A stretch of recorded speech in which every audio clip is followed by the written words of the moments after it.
السلام عليكم البنات، كي دايرين؟ بخير؟ نتمنوا تكونوا بخير وعلى خير وفي صحه جيده. البنات اليوم غادي نشارك معكم شلاضه غياتيه، تيقولوا ليها الشلاضه الغياتيه.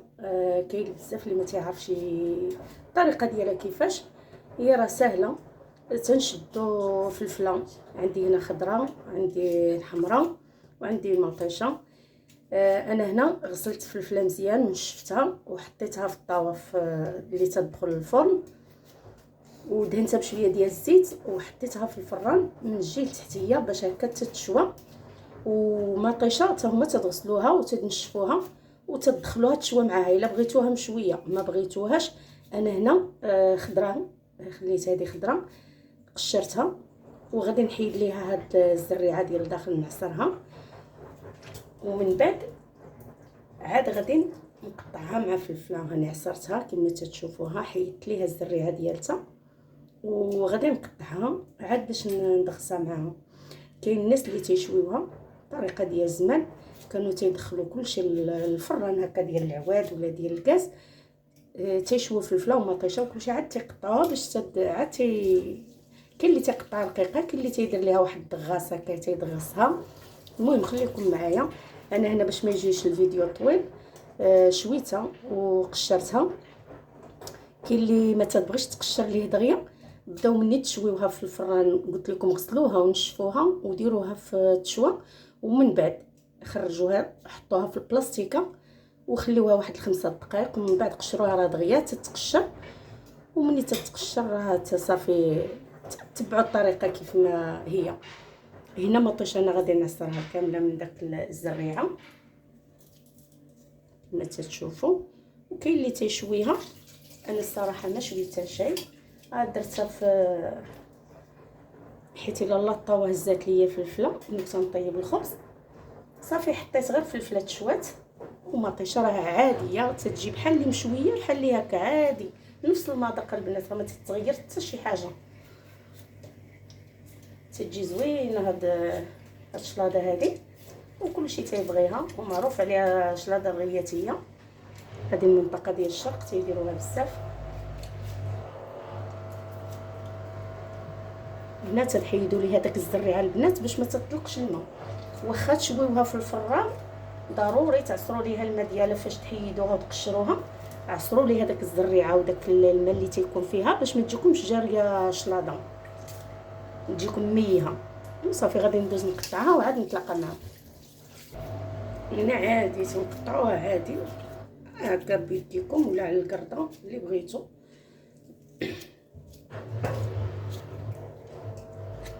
حيت اللي باغي يقطعها بالموس يقدر يقطعها رقيقه، ولكن انا عندي هذاك الدراب ديالتها صافي. ما تصلحش دوزوها في الهاشوار البنات حيت غادي تميه بزاف. كاين الهاشوار ولكن ما غندوزهاش في الهاشوار.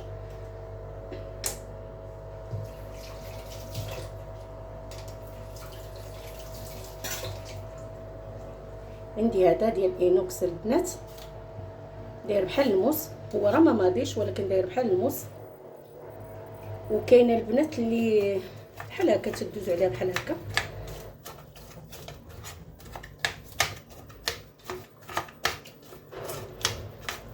غادي نضغط عليها غير شويه ومن بعد ندير الفلفله حتى هي باش يجيوني، حيت الفلفله مشويه دغيا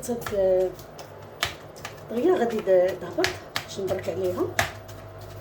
هذه شويه ما حتى هي راه ماشي حنا قاصحه بزاف، ولكن من الاحسن تغطوها هي شويه في الاول عاد ديروا الفلفله باش تجي مقاده نيشان. كيف ما قلت لكم في الهاشوار ما تصلحش. صافي هنا الفلفله حتى هي بنفس الطريقه هكا،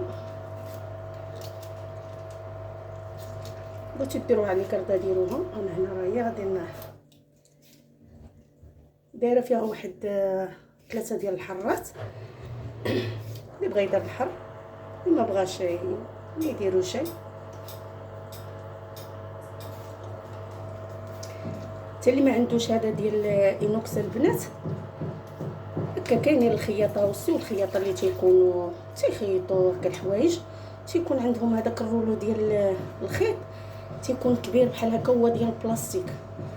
وصيو شي خياطه هكا حداكم ولا خياط ولا اللي كان جيبوه من عندهم وغسلوه مزيان بتيدو جافيل وخليوه خاصل هكا لهاد الشليضه هادي والزعلوك. المهم انا قبل كان عندي هذاك ديال البلاستيك ولكن ملي شريت هذا صافي ما بقيتش احتاجته.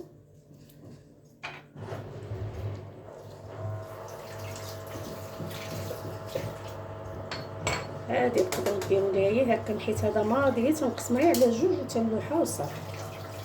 هذه الحره ما بغيتش نقيسها بيدي حيت حاره بزاف تبقى تضرني في صباعي.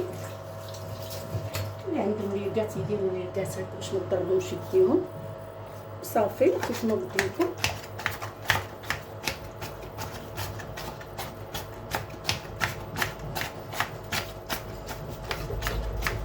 اللي بغى يدير هاد البنات هذاك المجمر ديال اللي تنشوفو فيه ديال الفاخر، اللي عنده هذاك الفران ديال العواد. المهم شوفوا نتوما شنو عندكم.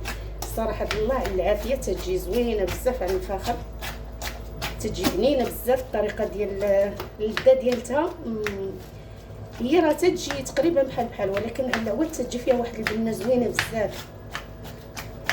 صافي غادي نستمر بحال هكا حتى نحصل على الشلاضه اللي باغا انا. ديك الساعه ونعاود نتلاقى معكم.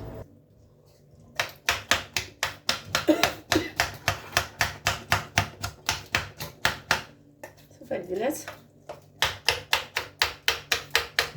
المهم نتوما عينكم ميزانكم، بغيتوها شويه دقه هكا باينه برك عليها، بغيتو تخليوها شويه تجي رقيقه هكا زيدوا ضغطوها صافي. انا هذا هو القياس اللي بغيت.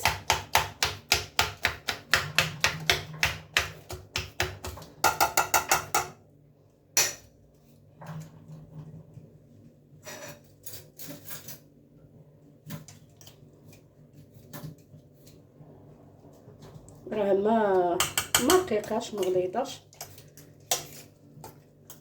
ونصيحه اخرى، ما تهرسوهاش في شي حاجه ديال الزاج، شي حاجه ديال البلاستيك ولا شي حاجه ديال اينوكس هي اللي يمكن لكم تدغسوا فيها بحال هكا. وما تدغسوهاش هكا بالكاس حيت يقدر يتهرس لكم الزاج، يستر خطر على الصحه ديالكم. من الاحسن شي حاجه كما قلت لكم ديال البلاستيك ولا هكا اينوكس، لا بالنسبه فاش تحطوا ولا بالنسبه فاش تهرسوها بحال هكا. المهم هنايا غادي نحتاجو فيها مليحه،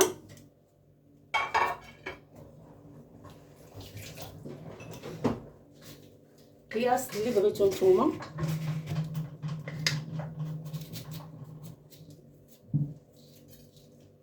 قياس اللي باغيين نتوما على حسب الكميه اللي عندكم. وزويته بلديه هي اللي تنحتاجو في هاد الشليضه،